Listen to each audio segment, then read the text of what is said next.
Nah ini selanjutnya pemetaan dari arsitektur tadi ke matriks. Jadi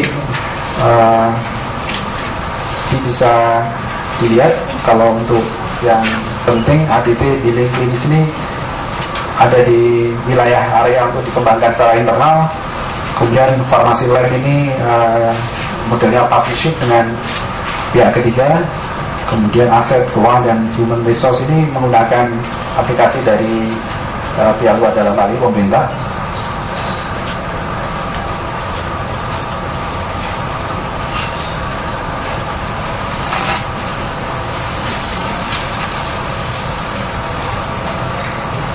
Nah di sini sedikit penjelasan tadi mungkin sudah secara garis saya jelaskan bahwa untuk yang strategic-nya tinggi, kemudian mission critical seperti admission, disaster transfer dan billing ini karena berdampak langsung, sifatnya juga kompetitif, harus tersedia 24 jam per hari, kemudian berhubungan langsung dengan pasien. Nah di sini pengembangannya dilakukan secara in-house, tapi ada juga yang ada beberapa unit juga karena sebelumnya sudah menggunakan sistem dari luar, sistem yang sudah lama dipakai, dan pertimbangannya kita mungkin ini karena user sudah biasa ya, kalau misalnya harus diganti kadang-kadang ada kendala di kecepatan dan sebagainya. Jadi pendekatannya lebih dipilih mereka tetap menggunakan sistem tersebut dengan catatan mereka kode sumbernya pertama dibuka, artinya kita bisa mengetahui kode pemrogramannya pertama, kemudian juga mereka connect ke master patient index. Jadi tidak masalah waktu misalnya vendornya ketika dihubungi tidak bisa datang saat itu juga, staf internal kita masih bisa mengatasi masalah. Nah ini sebagai review, biasanya di bagian pendaftaran dijalankan sistem tersebut. Dan di sini bukan hanya petugas administratif, jadi juga ada petugas klinis juga. Jadi biasanya di sini ada istilah case manager. Jadi misalnya pasien masuk, itu juga perlu diberi informasi tentang kira-kira pelayanan apa yang akan mereka dapatkan, dan kira-kira biayanya berapa dan berapa lama dirawat dan sebagainya. Nah ini di sini mungkin nggak kelihatan komputernya ada di dalam meja itu, jadi melalui kaca.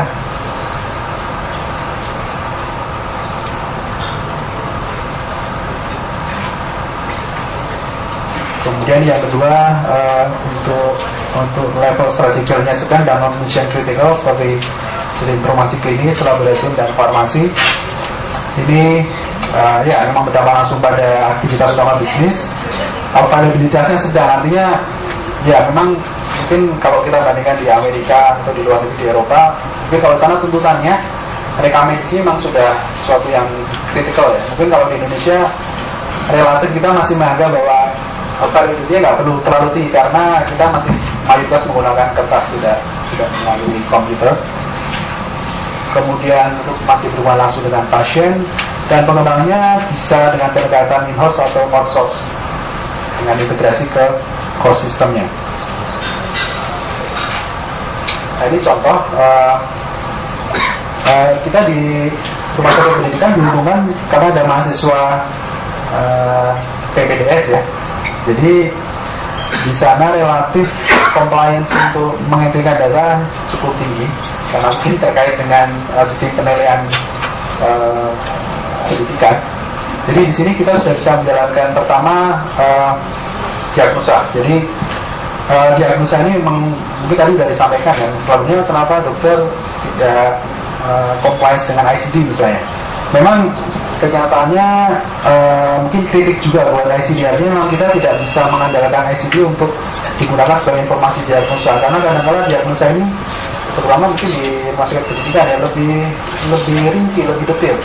Jadi kadang-kadang misalnya cancer mungkin tidak cukup hanya cancer jenis apa itu juga PMM-nya, penilaian medis dan sebagainya. Jadi kadang-kadang kita tidak cukup hanya menggunakan ICD aja.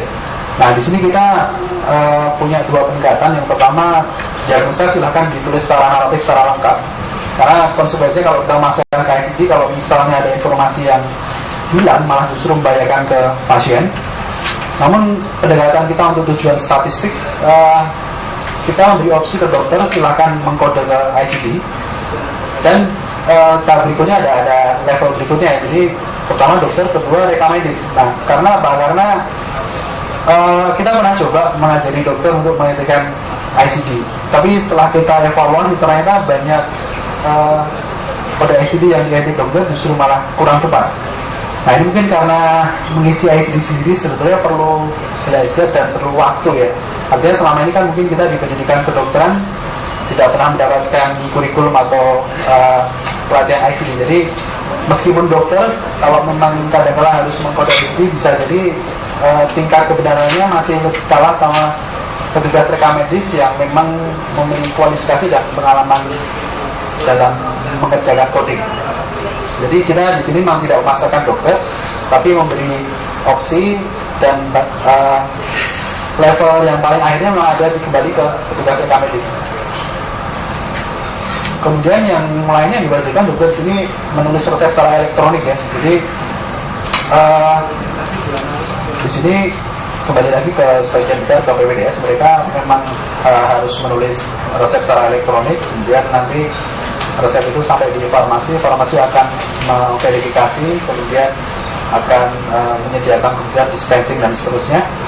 Nah, di sini mungkin challenge-nya karena di rumah sakit pendidikan jumlah peserta didiknya banyak dan selalu berganti. Jadi mungkin repotnya justru malah bukan di bangunan, tapi di pelatihan. Jadi setiap 3 bulan sekali kita mengadakan pelatihan rutin ke peserta didik baru, karena setiap 3 bulan ini ada PPDS baru masuk.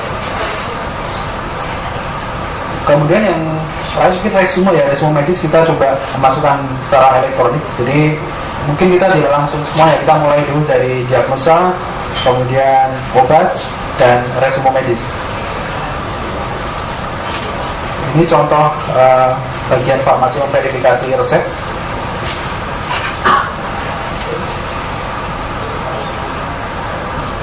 Nah, ini level yang paling rendah, yang tidak strategis dan tidak mission critical. Jadi di sini sistem dapat di outsource-kan ke pihak ketiga atau beli jadi.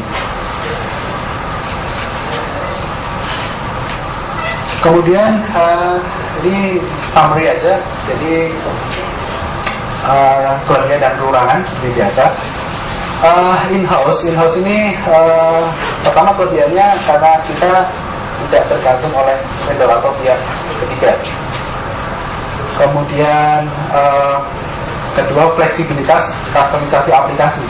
Jadi kalau kita tahu source code aplikasinya, maka kalau misalnya diperlukan perubahan, nah ini case-nya rumah sakit ini termasuk organisasi yang sangat dinamis. Jadi misalnya belum lama aja kita menggunakan Javkesmas, INADIG, kemungkinan tahun depan kita sudah berubah lagi, tidak menggunakan INADIG, grupnya berubah jadi isu namanya INADIG kalau nggak salah. Nah, itu sekedar contoh bagaimana dinamisnya regulasi dan aturan di rumah sakit yang memaksa bagaimana sistem harus online terus-menerus. Jadi mungkin salah satu manfaatnya kalau kita kembangkan sendiri atau mungkin kerjasama dengan vendor dengan konsep source yang terbuka, itu kita mungkin lebih safe untuk bisa terus-menerus custom aplikasi sesuai dengan kebutuhan. Kemudian mungkin dia relatif murah, tapi biaya relatif murah ini kalau menurut saya juga hanya mungkin jangka pendek ya, karena konsekuensinya sebenarnya untuk bisa mengembangkan sendiri kita perlu SDM yang enggak jumlahnya mungkin enggak sedikit dan kompetensinya juga tinggi. Nah, ini juga jangka panjang mungkin kita perlu cost juga untuk pengembangan SDM. Kekurangannya itu waktu pengembangan lebih lama, ini terutama kalau kita mengembangkan dari nol ya. Tapi disarankan sebaiknya walaupun dikembangkan oleh internal, sebaiknya menggunakan framework yang sudah ada atau sudah jadi. Mungkin banyak opsi di luar seperti produk-produk open source, seperti Open MRS kemarin ada sesi pelatihannya, atau Open HR yang dikembangkan di ITB. Misalnya itu bisa dipakai sebagai metode supaya kita tidak terlalu lama mengembangkan dari awal.